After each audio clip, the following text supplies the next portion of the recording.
الحمد للہ رب العالمین والصلاة والسلام علی سید الانبیاء والمرسلین اما بعد فاعوذ باللہ من الشیطان الرجیم بسم اللہ الرحمن الرحیم۔ اللہ تبارک و تعالیٰ نے قرآن مجید فرقان حمید کے اندر سورہ بقرہ کے اندر ارشاد فرمایا ہے وَإِذْ آتَيْنَا مُوسَى الْكِتَابَ وَالْفُرْقَانَ، اور یاد کرو جب ہم نے موسیٰ علیہ السلام کو کتاب عطا کی۔ کتاب کون سی؟ والفرقان، جو حق اور باطل کے درمیان فرق کرنے والی ہے۔ اب کتاب عطا کرنے کی وجہ کیا ہے؟ لعلکم تہتدون، تاکہ تم ہدایت حاصل کرو۔ اللہ تبارک و تعالیٰ نے نبی کریم علیہ السلام کے زمانے کے یہود و نصارہ کو یہ خطاب فرمایا ہے کہ آپ کے جو آباء و اجداد تھے حضرت موسیٰ علیہ السلام، ان کو اللہ تبارک و تعالیٰ نے کتاب عطا فرمائی۔ سب سے پہلے تمہارے اوپر یہ انعام کیا کہ تمہیں فرعون سے آزادی عطا کی، تم نے بچھڑے کی پوجا کی، اس پر اللہ تبارک و تعالیٰ نے تمہیں جو ہے وہ معاف فرما دیا۔ اتنے انعامات کرنے کے بعد ایک اور انعام یہ کیا کہ اللہ تبارک و تعالیٰ نے تمہیں کتاب عطا فرمائی تاکہ تمہاری جو زندگی گزارنے کے طریقے ہیں وہ تمہیں پتہ چل جائیں کہ آپ نے زندگی کیسے گزارنی ہے اور اپنی آخرت کی تیاری کیسے کرنی ہے۔ یہ کتاب ہم نے نازل فرمائی تاکہ تم اپنی آخرت اور زندگی کے معاملات میں اس کتاب سے رہنمائی حاصل کر سکو۔ اب ارشاد کیا فرمایا؟ فرمایا کہ اللہ تبارک و تعالیٰ نے یہاں پر اپنے نازل کردہ کلام کی اہمیت کو بیان فرمایا ہے کہ اصل کامیابی کا معیار اور اصل ہدایت کا معیار کیا ہے؟ وہ کتاب اللہ ہے، وہ اللہ تبارک و تعالیٰ کا نازل کردہ کلام ہے۔ ہماری عقلیں یہ محدود ہیں، اللہ تبارک و تعالیٰ کا جو کلام ہے وہ ہماری عقلوں سے آگے کی طرف ہے، ہماری آگے کی رہنمائی کرنے کے لیے ہے۔ ہم جب بھی سوچتے ہیں تو ہم اسباب کے تحت سوچتے ہیں کہ ہم نے یہ کام کرنا ہے تو اس کے لیے ہمارے پاس یہ چیز موجود ہوگی تو ہم یہ کام کر سکیں گے۔ لیکن اللہ تبارک و تعالیٰ نے جو کلام نازل فرمایا ہے ہماری ہدایت اور رہنمائی کے لیے، فرمایا یہ ہمارے اسباب سے ماوراء ہیں، اور جو چیزیں ہماری عقل میں نہیں آ سکتی ان کے بارے میں اللہ تبارک و تعالیٰ نے اپنی کتاب کے اندر، کلام اللہ کے اندر ہماری رہنمائی فرمائی ہے۔ فرمایا کہ بعض لوگ کیا کرتے ہیں، وہ ہر چیز کو اپنی عقل کے ترازو میں تولنے لگ جاتے ہیں کہ یہ کام ہوگا تو ہماری عقل میں یہ آ سکتا ہے یا نہیں آ سکتا، یہ کام ہوگا یہ ہماری عقل کے مطابق ہو سکتا ہے، عقلاً یہ ممکن ہے یا نہیں ہے۔ اس کا میں واقعہ آپ کو سناتا ہوں۔ مسند شریف کے اندر مولانا روم رحمۃ اللہ تعالیٰ علیہ نے یہ واقعہ لکھا ہے۔ فرمایا کہ بعض لوگ جو ہے وہ اپنی عقل کے مطابق جو ہے وہ تمام چیزوں کو سوچنا شروع کر دیتے ہیں اور اپنی عقل کے ترازو میں انہیں تولنا شروع کر دیتے ہیں۔ اب ہوا کیا کہ ایک فلسفی تھا، مطلب ایک بڑا پڑھا لکھا آدمی تھا جس نے دنیاوی تعلیم بہت حاصل کر رکھی تھی۔ وہ کسی گھر کے پاس سے گزرا تو ایک شخص تلاوت کر رہا تھا جس کے اندر اس نے سورہ ملک کی آخری آیت تلاوت کی، جس کے اندر اللہ تبارک و تعالیٰ نے یہ ارشاد فرمایا ہے کہ اگر پانی تمہارے سامنے زمین کے اندر دھنس جائے تو اب کون سی ایسی طاقت ہے جو تمہارے سامنے پانی کو بہتا ہوا لا کر دے دے؟ تو فرمایا کہ یہ اللہ تبارک و تعالیٰ ہی کی طاقت ہے کہ وہ اگر پانی زمین میں چلا جائے تو وہ اپنی قدرت سے اسے باہر نکال سکتا ہے۔ اب وہ بندہ یہ کہنے لگا اگر ہم دیکھتے ہیں تو ہم نے یہ آلات دیکھے ہیں، ہم نے یہ چیزیں دیکھی ہیں، اگر پانی زمین کے اندر چلا جائے گا ہم کیا کریں گے؟ کہتا ہے ہم آلات کے ذریعے، ہم کدال کے ذریعے پانی کو باہر نکال لیں گے۔ یہ اس نے گویا قرآن پاک کی آیت کو اپنی عقل کے مطابق پرکھا۔ اب ہوا کیا؟ مولانا روم رحمۃ اللہ علیہ لکھتے ہیں کہ جب وہ رات کو سویا ایک شخص اس کے خواب میں آیا اور اس کے منہ پر زوردار تھپڑ مارا جس سے اس کی آنکھیں باہر آ گئیں، اور جو آنکھوں میں ایک ایک نور کا قطرہ تھا جس کے ذریعے بندے کو نظر آتا ہے وہ باہر زمین پر گرا اور خشک ہو گیا۔ کہنے والے نے اسے کہا کہ اگر تیرے پاس اتنی طاقت ہے کہ تو زمین میں گئے ہوئے پانی کو باہر نکال سکتا ہے تو یہ اپنی آنکھوں کے 2 قطرے ہی زمین سے نکال کر دکھا دے۔ اگر اتنی ہی تیرے پاس سائنس ہے، اتنے آلات ہیں۔ جب صبح بیدار ہوا تو بالکل اس کی عقل ٹھکانے پر آ چکی تھی اور آنکھوں کا نور بھی جا چکا تھا۔ تو فرمایا کہ جو اللہ تبارک و تعالیٰ کا کلام ہے یہ برحق ہے، اس کے اندر جو چیزوں کی ہمیں رہنمائی کی گئی ہے وہ اللہ تبارک و تعالیٰ نے اپنی قدرت کے مطابق بیان کی ہیں۔ اب اگر بندہ ان کو اپنی عقل کے مطابق سوچنے لگ جائے تو فرمایا وہ دنیا اور آخرت کے اندر فلاح و کامیابی حاصل نہیں کر سکتا۔ ہم اگر پچھلی قوموں کو دیکھتے ہیں کہ ان کو اللہ تبارک و تعالیٰ نے کلام عطا فرمایا، ان کے انبیاء پر کتابیں نازل فرمائیں، لیکن انہوں نے کیا کیا کہ انہوں نے ان انبیاء کو جھٹلایا۔ جو احکام وہ اللہ تبارک و تعالیٰ کی طرف سے لائے ان کو مانا نہیں۔ حضرت نوح علیہ السلام، آپ کی قوم نے آپ کو کیا کہا؟ مجنون وازدجر، کہ حضرت نوح علیہ السلام تو پاگل ہیں، اور ان کی قوم کی طرف سے انہیں جھڑکا گیا۔ حالانکہ وہ دیکھ یہ رہے تھے کہ حضرت نوح علیہ السلام پر جو 80 لوگ ایمان لے کر آئے ہیں، 950 سال کی تبلیغ کے بعد 80 لوگ جو ایمان لے کر آئے ہیں، اب جو غیر مسلم تھے وہ یہ سوچ رہے تھے کہ یار یہ تو بے عقل شخص ہیں، ان کو تو عقل ہی نہیں ہے، انہیں کچھ پتہ ہی نہیں ہے کہ انہوں نے جو ہے وہ ایمان قبول کر لیا ہے اور یہ گمراہی میں چلے گئے ہیں۔ اپنی طرف سے وہ ان کو گمراہ کہہ رہے تھے، لیکن ہوا کیا؟ جب اللہ تبارک و تعالیٰ کا عذاب نازل ہوا تو بچے کون؟ وہی 80 لوگ جنہوں نے حضرت نوح علیہ السلام پر ایمان لا کر ان کا کلمہ پڑھا تھا، اللہ تبارک و تعالیٰ کے کلام کو حق اور سچ جانا تھا، اپنی عقل کے گھوڑے نہیں دوڑائے۔ حضرت نوح علیہ السلام نے جیسے انہیں اپنے دین کی تبلیغ پہنچائی، انہوں نے اس کو قبول کیا، تو وہی 80 لوگ کامیاب ہو گئے اس دنیا کے اندر بھی اور آخرت کے اندر بھی۔ اور جو غیر مسلم انہیں بے عقل کہہ رہے تھے، انہیں پاگل کہہ رہے تھے، اور معاذ اللہ حضرت نوح علیہ السلام کی گستاخیاں کر رہے تھے کہ انہیں بھی مجنون اور انہیں جھڑک رہے تھے، اللہ تبارک و تعالیٰ نے انہیں ہی کامیاب فرمایا، باقی سارے غیر مسلم اس طوفان میں ڈوب کر ہلاک ہو گئے۔ اسی طرح حضرت ہود علیہ السلام کی قوم، جب آپ نے اللہ تبارک و تعالیٰ کا کلام، اللہ تبارک و تعالیٰ کے احکام وہ اپنی قوم تک پہنچائے تو انہوں نے حضرت ہود علیہ السلام کو کیا کہا کہ یہ تو پاگل ہے، انہیں تو عقل ہی نہیں ہے۔ معاذ اللہ، ہوا کیا؟ اللہ تبارک و تعالیٰ نے جب اس قوم پر عذاب نازل فرمایا، ان کی نافرمانیوں کی وجہ سے آندھی کا عذاب ان کے اوپر آیا، ساری کی ساری قوم ہلاک ہو گئی، لیکن وہ چند لوگ جو حضرت ہود علیہ السلام پر ایمان لے کر آئے تھے، وہی اللہ تبارک و تعالیٰ نے انہیں دنیا کے اندر بھی اس عذاب سے بچا لیا اور آخرت کے اندر بھی کامیابی عطا فرما دی۔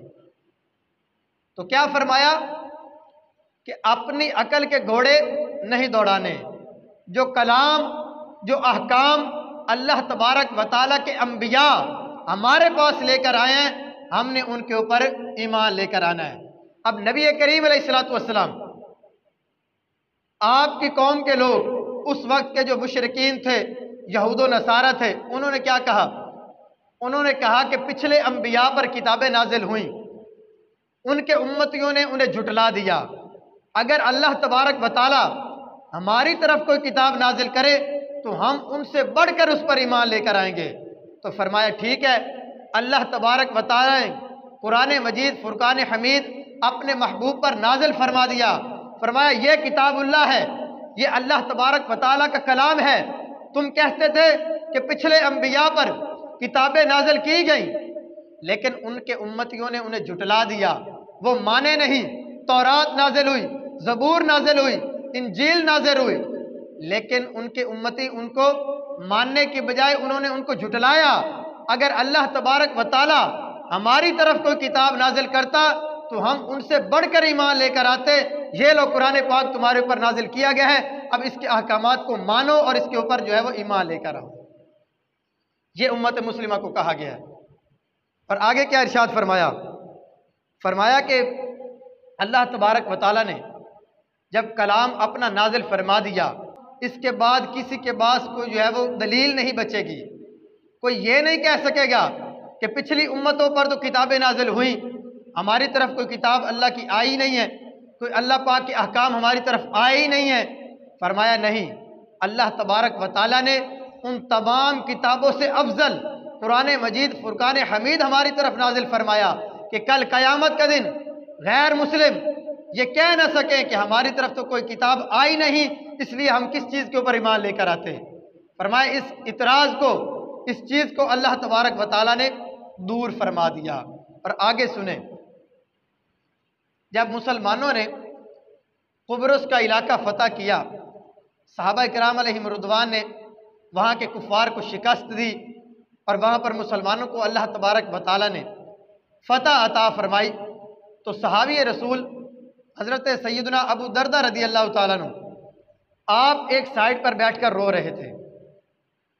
ایک صحابی آپ کے پاس حاضر ہوئے، عرض کی اے نبی کریم علیہ الصلوۃ والسلام کے پیارے صحابی، آج تو خوشی منانے کا دن ہے، اللہ تبارک و تعالیٰ نے مسلمانوں کو غیر مسلموں پر فتح عطا فرمائی ہے، تو آج ہمیں خوشی منانی چاہیے، اور آج کے دن آپ ایک سائڈ پہ بیٹھ کر رو رہے ہیں۔ تو حضرت ابو دردہ رضی اللہ تعالیٰ عنہ آپ نے کیا فرمایا؟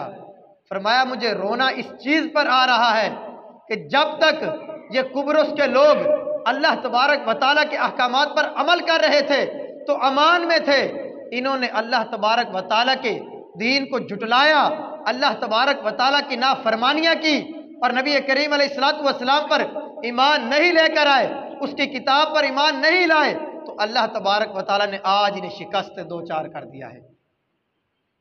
اگر انہوں نے دین سے منہ موڑا ہے، دوری اختیار کی ہے، تو آج اللہ تبارک و تعالیٰ نے انہیں شکست سے دو چار کر دیا ہے، اور مسلمانوں نے دین اسلام پر عمل کیا، نبی کریم علیہ السلام کی طرف نازل کردہ کتاب کو صحیح معنوں میں مان کر اس کے احکام پر عمل کیا، تو اللہ تبارک و تعالیٰ نے انہیں فتح عطا فرما دی۔ آج ہم غور کریں کہ آج پوری دنیا کے اندر مسلمان اگر مغلوبیت کا شکار ہیں، اگر مسلمان جو ہے وہ پستی کا شکار ہیں، تو اس کی وجہ کیا ہے؟ ہم نے ان اسباب کی طرف کبھی غور نہیں کیا۔ اس کا سبب یہی ہے کہ اللہ تبارک و تعالیٰ کی کتاب سے ہم نے منہ موڑ لیا ہے۔ جو احکام اللہ تبارک و تعالیٰ نے اس کتاب کے اندر ہمارے لیے ارشاد فرمائے ہیں، ہم نے ان احکام سے منہ موڑ دیا ہے۔ ہم انہیں اس کتاب کی تلاوت کرنا چھوڑ دی ہے، اس کے احکام کو سمجھنا اور اس پر عمل کرنا ہم نے چھوڑ دیا ہے۔ وگرنہ صحابہ اکرام جنہوں نے دین اسلام کو صحیح معنوں میں مانا، دین اسلام کو قبول کیا، کتاب اللہ پر ایمان لے کر آئے، نبی کریم علیہ السلام کی نبوت کو مانا، یہ صحابہ اکرام کا یہ عمل تھا، انہوں نے صحیح معنوں میں کتاب اللہ کو مانا، تو اللہ تبارک و تعالیٰ نے دنیا اور آخرت کے اندر انہیں سرخ روئی عطا فرمائی۔ لیکن آج ہم جیسے جیسے جدید دور آ رہا ہے، اللہ تبارک و تعالیٰ کی کتاب سے دور ہوتے جا رہے ہیں، اور ویسے ویسے ذلت اور رسوائی ہمارا مقدر بنتی جا رہی ہے۔ آج لوگ کہتے ہیں کہ غیر مسلم اتنی ترقی کر گئے، غیر مسلم چاند پر پہنچ گئے، مسلمان پیچھے رہ گئے۔ در حقیقت وہ غیر مسلموں نے ترقی نہیں کی، اصل وجہ یہ ہے کہ ہم پیچھے رہ گئے ہیں، ہم نے اپنے دین کو چھوڑ دیا ہے۔ اس کی مثال میں آپ کو بیان کرتا ہوں کہ ایک بندہ کار پر جا رہا ہے اور دوسرا بندہ بائک پر جا رہا ہے۔ اب واضح سی بات ہے کہ کار والا اس سے آگے ہی نکل جائے گا، لیکن اگر کار والا اپنی سپیڈ ہی کم کر لے اور بائک والا اپنی سپیڈ بڑھا دے تو بتائیں کون آگے نکلے گا؟ تو دراصل ہمارے ساتھ بھی یہی معاملہ ہوا ہے کہ غیر مسلموں نے اصولوں کو فالو کر لیا، اور جو مسلمانوں کے لیے احکام آئے تھے انہوں نے ان اصولوں پر عمل کیا تو انہوں نے ترقی حاصل کر لی، بھلے دنیاوی طور پر ہی ترقی حاصل کی، لیکن وہ کامیاب ہو گئے، ترقی انہیں نصیب ہو گئی۔ لیکن مسلمانوں نے جو ہے وہ اپنے دین سے دوری اختیار کی اور جدیدیت کے چکر میں اپنا دین جو ہے وہ اپنے ہاتھوں سے نکال بیٹھے۔ فرمایا اسی وجہ سے آج ہم ان سے پیچھے رہ گئے، اسی وجہ سے آج ہم سے ترقی نہیں کر سکے۔ اور یہی وجہ ہے کہ جب تک مسلمان دین اسلام پر صحیح معنوں میں عمل کر رہے تھے، کتاب اللہ کا دامن انہوں نے تھاما ہوا تھا، تو دنیا کے اندر بھی ان کی عزت تھی، اور آخرت کے اندر تو کامیابی اور فلاح مسلمانوں کو عطا اللہ پاک نے فرمانی ہے۔ دنیا کے اندر ان کی عزت تھی، روب تھا، دبدبا تھا۔ ڈاکٹر اقبال نے کہا ہے نا، وہ معزز تھے زمانے میں مسلمان ہو کر، اور ہم خار ہوئے تاریخ قرآن ہو کر۔ ہم نے قرآن پاک کی احکامات کو ترک کیا، اس سے منہ موڑا، تو آج ذلت اور رسوائی مسلمانوں کا مقدر بنی ہوئی ہے۔ تو مسلمانوں کو فتح اور نصرت اور عزت اسی صورت میں مل سکتی ہے جب وہ اپنے دین کے ساتھ مخلص ہو جائیں گے، جب وہ کتاب اللہ پر صحیح معنوں میں عمل کرنے والے بن جائیں گے، اس کے احکامات کو سمجھیں گے، سیکھیں گے، اس پر عمل کریں گے، تب مسلمانوں کو کامیابی مل سکتی ہے۔ آپ غور کریں، آج سے تقریباً 150 سال پہلے دنیا کے اندر کئی قسم کے انقلاب آئے، لوگوں نے کئی طرح کے نعرے لگائے کہ ہم جو ہے وہ دنیا سے غربت کو ختم کر دیں گے، ہم پتہ نہیں سوشلزم اور پتہ نہیں کیا کیا چیز کے انہوں نے نعرے لگا کر جو ہے وہ یہاں پر مسلمانوں میں لے کر آئے۔ لیکن آج 150 سال کا عرصہ گزرنے والا ہے، آج تک دنیا سے غربت ختم نہیں ہوئی بلکہ بڑھتی جا رہی ہے۔ ایسا ہے کہ نہیں؟ حالانکہ انہوں نے کئی طرح کے قانون بنائے، کسی نے نعرہ لگایا کہ غربت مٹانی ہے، کسی نے کہا کہ غریب کو کپڑا اور مکان دینا ہے، پتہ نہیں کیا کیا نعرے لگے، لیکن غربت کم ہونے کی بجائے بڑھتی چلی گئی۔ وجہ کیا ہے؟ وجہ یہ ہے کہ انہوں نے دین اسلام کے احکامات کو فالو کرنے کے بجائے اپنی عقل کے مطابق پرکھا کہ ہم اس طرح جو ہے وہ غربت کو ختم کر سکتے ہیں، لیکن غربت کو ختم نہیں کر سکے۔ دوسری طرف حضرت سیدنا عمر بن عبدالعزیز رحمۃ اللہ تعالیٰ علیہ، صرف 30 مہینے آپ نے حکومت فرمائی ہے، 2.5 سال کا عرصہ، اور قرآن پاک کے احکامات صحیح معنوں میں نافذ کیے، خود بھی ان پر عمل کیا اور رعایا سے عمل بھی کروایا۔ تو اس کا نتیجہ کیا نکلا کہ صرف 2.5 سال کے عرصے میں اللہ تبارک و تعالیٰ نے مسلمانوں کو اتنی خوشحالی عطا فرما دی کہ لوگ آ کے آپ کے پاس کہتے کہ حضرت ہم زکوٰۃ دینے کے لیے گئے ہیں، زکوٰۃ دینے والے بہت ہیں، لینے والا کوئی نہیں ہے۔ یہ ہے اصل قرآن پاک کے احکامات پر عمل کرنا، اور جب صحیح معنوں میں قرآن کی تعلیمات کو انہوں نے نافذ کیا، خود بھی عمل کیا، تو اللہ تبارک و تعالیٰ نے دنیاوی غربت اور دنیاوی تکلیفیں بھی دور فرما دی، اور زکوٰۃ دینے والے زیادہ ہو گئے، لینے والے کم ہو گئے۔ لیکن آج اتنا عرصہ گزر گیا، غربت ختم نہیں ہو رہی، تو در حقیقت وجہ یہی ہے کہ دین اسلام کے احکامات کو فالو نہیں کیا گیا، اپنی عقل کے مطابق ان کاموں کو کرنے کی کوشش کی گئی، اس وجہ سے کامیابی نہیں مل سکی۔ ہم اپنے اوپر غور کریں، حکمرانوں پر تو بات کرنا بات کی بات ہے، ہم اپنے اوپر غور کریں کہ ہم کتاب اللہ پر کتنا عمل کرنے والے ہیں، ہم اللہ تبارک و تعالیٰ کا نازل کردہ جو کلام ہے اس کو ہم نے کتنا پڑھا، کتنا سیکھا، کتنا سمجھا۔ حضرت سیدنا ثابت بن قیس رضی اللہ تعالیٰ عنہ صحابی رسول ہیں، آپ کے گھر سے نا رات کے وقت روشنی دکھائی دیتی۔ اب صحابہ کرام حیران ہوئے کہ ظاہر ہے کہ رات کے وقت روشنی، یا تو اس وقت لائٹ تو تھی نہیں تو چراغ جلا کر ہی روشنی کی جا سکتی ہے، لیکن اس دور کے اندر پوری رات چراغ جلانا یہ بھی کسی کے بس کی بات نہیں تھی۔ تو وہ یہ بات لے کر نبی کریم علیہ السلام کی بارگاہ میں حاضر ہوئے، عرض کی یا رسول اللہ، ثابت بن قیس کے مکان سے پوری رات روشنی جو ہے وہ دکھائی دیتی ہے، وجہ کیا ہے؟ کوئی چراغ بھی نہیں جلایا۔ تو نبی کریم علیہ السلام نے کیا فرمایا؟ فرمایا ضرور وہ رات کے وقت اپنے گھر کے اندر سورہ بقرہ کی تلاوت کرتے ہوں گے۔ قرآن پاک کی تلاوت کی برکت سے آخرت تو سنور ہی جاتی ہے، اللہ تبارک و تعالی دنیا کے اندر بھی اس کا اظہار فرما دیتا ہے۔ ہم غور کریں، ہمارے گھر کے اندر رات کے وقت کیا ہوتا ہے؟ ہمارے گھر میں فلمیں ڈرامے چل رہے ہوتے ہیں، اور آج بدبختی کا عالم یہ ہے کہ آج بالکل عزت پاس لحاظ بالکل ختم ہو گیا ہے۔ باپ بیٹی ساتھ بیٹھ کر ڈرامہ دیکھ رہے ہوں گے، بہو سسر ساتھ اکٹھے بیٹھ کر جو ہے وہ فلمیں دیکھ رہے ہوں گے۔ تو بتائیں مجھے خوشحالی ہمارے گھروں میں کیسے آئے گی؟ بتائیں آج جو ہم رونا روتے ہیں کہ ہمارے گھروں سے جھگڑے نہیں جا رہے، خوشحالی نہیں آ رہی، بہت تکلیفوں کے اندر ہیں، ہمارا کاروبار نہیں چل رہا۔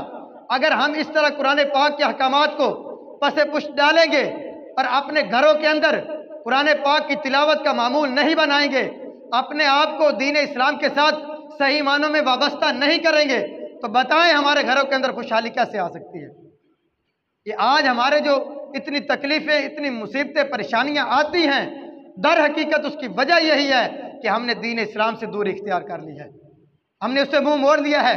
اور آج اگر ہم غور کریں کہ جس چیز کے اندر ہمارے لیے ہدایت ہے، ہماری زندگی کے سارے طور طریقے کتاب اللہ میں بیان کیے گئے ہیں، ہم اپنے گھر کے اندر اس کو رکھتے تو ہیں، اس کا ادب بھی کرتے ہیں، ہماری الماری کے اندر قرآن پاک موجود ہے، لیکن ہم اس کی تلاوت کتنی کرتے ہیں؟ کتنے دن ہو گئے ہمیں قرآن پاک کی تلاوت کیے ہوئے؟ احکامات کو سیکھنا تو دور کی بات ہے، خالی قرآن پاک کی تلاوت کیے ہوئے ہمیں کتنے دن ہو گئے ہیں؟ اور جو موقع ہمیں میسر آتا ہے ہم اس سے کتنا فائدہ اٹھاتے ہیں؟ اتنا بڑا ٹاؤن ہے، لیکن فجر کی نماز میں یہاں نمازیوں کی تعداد کتنی ہوتی ہے؟ تو بقیہ لوگوں پر نماز واجب نہیں ہے؟ جو جان بوجھ کر نماز کی جماعت چھوڑتا ہے وہ ناجائز اور گناہ کا مرتکب ہو رہا ہے یا نہیں ہو رہا؟ تو اگر کوئی نماز ہی چھوڑ دے، جماعت سے پڑھنا تو دور کی بات نماز ہی نہ پڑھے، تو بتائیں خوشحالی کیسے آئے گی؟ بتائیں کاروبار کیسے چلیں گے؟ بتائیں ہم کسی کے اوپر کیسے شکوہ شکایات کر سکتے ہیں؟ اتنے بڑے ٹاؤن میں اگر 1 یا 1.5 صف ہماری فجر میں ہو اور پھر اس کے بعد قرآن پاک کے احکامات کو سیکھ کر عمل کرنا تو دور کی بات، یہاں ہمیں موقع میسر ہے، روزانہ کوشش کی جاتی ہے، درس قرآن دیا جاتا ہے، قرآن پاک کے احکامات، ترجمہ، تفسیر بیان کی جاتی ہے، کتنے لوگ اس میں شرکت کرتے ہیں؟ اگر 1 یا 1.5 صف نماز میں آتی ہے اس میں سے بھی اکثر لوگ چلے جاتے ہیں۔ ہمارے بزرگوں کا کیا عمل تھا؟ وہ ایک ایک حدیث حاصل کرنے کے لیے مہینوں کا سفر کرتے، تکلیفیں برداشت کرتے، لیکن آج ہمارے ٹاؤن کی مسجد میں اگر درس قرآن دیا جا رہا ہے، قرآن پاک کا صحیح معنی اور مفہوم ہمیں سمجھایا جا رہا ہے، تو ہم اس میں شرکت نہیں کر رہے۔ تو بتائیں ہمارے گھروں میں کیسے خوشحالی ہے؟ یہ غور کرنے کی چیز ہے۔ حضرت فضیل بن عیاض رحمۃ اللہ تعالی علیہ بہت بڑے اللہ پاک کے ولی گزرے ہیں۔ آپ توبہ کرنے سے پہلے بہت بڑے ڈاکو تھے۔ ایک دفعہ ڈاکہ مارنے کے لیے گئے تو آگے سے دیکھا کہ ایک شخص قرآن پاک کی آیت تلاوت کر رہا ہے، اور اس کا مفہوم یہ تھا کہ ابھی تک مسلمانوں پر وہ وقت نہیں آیا کہ وہ اپنے رب کی طرف جھک جائیں اور اس کے احکامات کو صحیح معنوں میں مان لیں۔ آپ نے جو ہی یہ آیت سنی، آپ کے دل پر وہ آیت جو ہے وہ تاثیر کا تیر بن کر لگی۔ آپ نے کہا باری تعالیٰ میں حاضر ہوں، وہ وقت آ گیا ہے، میں اپنے گناہوں سے توبہ کرتا ہوں، اور آج کے بعد میں کبھی یہ گناہ والا عمل نہیں کروں گا۔ سارا لوٹا ہوا مال واپس کر دیا، دین اسلام کی طرف آئے، احکامات کو سیکھا، سمجھا، اللہ تبارک و تعالی نے ولایت کا درجہ عطا فرمایا، اور اتنے بڑے ولی بنے کہ ایک دفعہ آپ بنا کے میدان میں موجود تھے۔ فرمایا کہ اللہ پاک نے اپنے اولیاء کو اتنی طاقت عطا فرمائی ہے کہ وہ اگر کہہ دے تو پہاڑ ان کے کہنے سے چل پڑیں گے۔ آپ کا یہ کہنا تھا کہ پہاڑ اپنی جگہ سے سرکنے لگ گیا۔ فرمایا پہاڑ رک جا، میں نے تجھے یہ نہیں کہا، میں تو مثال سمجھا رہا تھا۔ جب بندہ دین اسلام سے وابستہ ہوتا ہے، اس کے احکامات کو سمجھتا ہے، سیکھتا ہے، تو پھر اللہ تبارک و تعالیٰ یہ مقام اور مرتبہ عطا فرماتا ہے۔ اللہ تبارک و تعالیٰ کی بارگاہ میں دعا ہے کہ اللہ پاک ہمیں قرآن پاک کے احکامات صحیح معنوں میں سیکھ کر، سمجھ کر ان پر عمل کرنے کی توفیق عطا فرمائے۔